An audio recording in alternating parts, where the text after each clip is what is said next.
Welcome to Wednesday's Word of Wisdom. David and I went on a trip recently and we encountered some fog and some rain, and in the midst of it, David got a revelation. Come on back and see what revelation he got.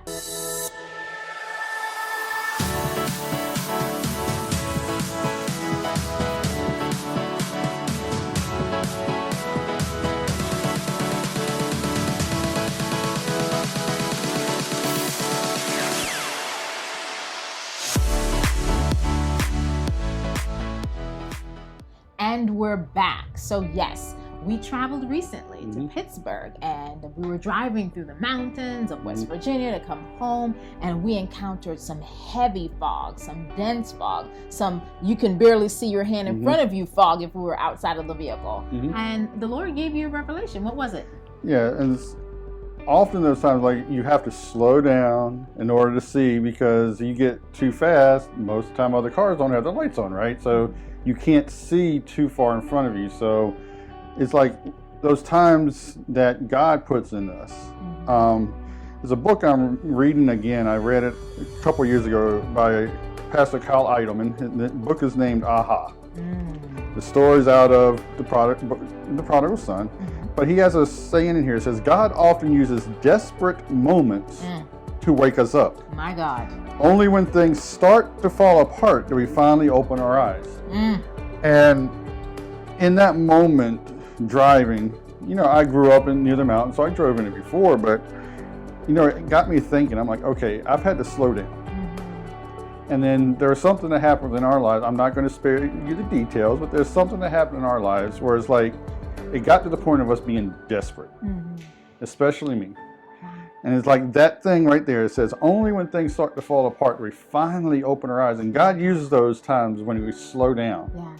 He's like, you're going to have to open your eyes and focus a little bit more in order to see, in order to keep moving forward. And it was in that time, that's like, God reminded me of this, of driving through that fog. He's like, look, I took you through this for a reason, because you're about to go through something yourself.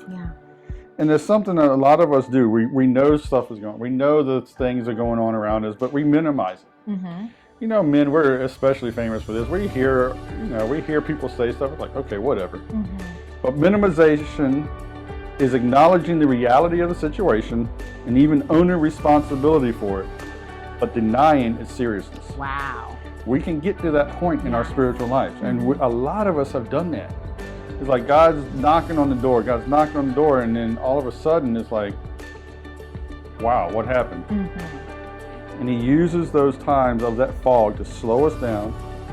It's like, open your eyes, wake up. This is serious. I'm trying to get a hold of you. Here I am. Would you listen? That word desperation, it makes me think of another book we read, Pure Praise, oh, right? Yes. And it referenced the story of King Hezekiah, when they were desperate, right? It wasn't until he was desperate and he gathered the entire community of Israel, because they were about to face a battle in which they were not equipped to fight. And in that desperation was when they sought the Lord, when they fasted, and the Lord gave someone in the community a word, and then that's when they went out with praise on their lips. And then, of course, as you know the story, they won the battle. Simply, they didn't even have to fight, but it was that desperation that drove them to seek the Lord. And I think sometimes we wonder, in our humanness, we wait for desperation before we seek the Lord. And it's my personal challenge that I've challenged myself to not wait to the point of being desperate, but to always seek the Lord with that same intensity. That's what the book Pure Praise is about, was when we come into worship, that we will continually seek the Lord with that same intensity as if we were in a desperate situation. But a lot of times it is that desperate situation that produces the aha moment.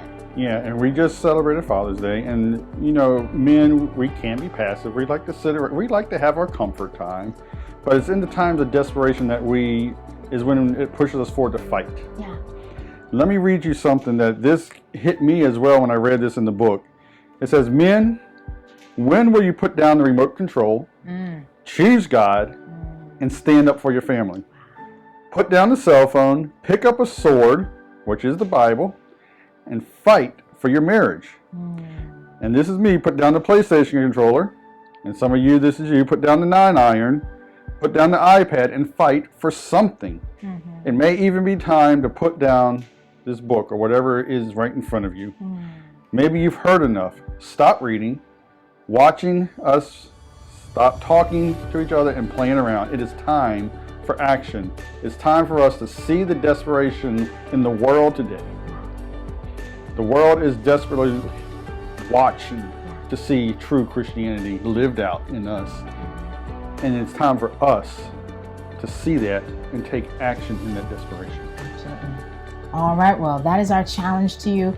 Put down whatever is distracting you and move forward with that same urgency and desperation, and allow God to use you and use you to be an influence, not only in your family's life, but in those around you. Until next time, God bless you.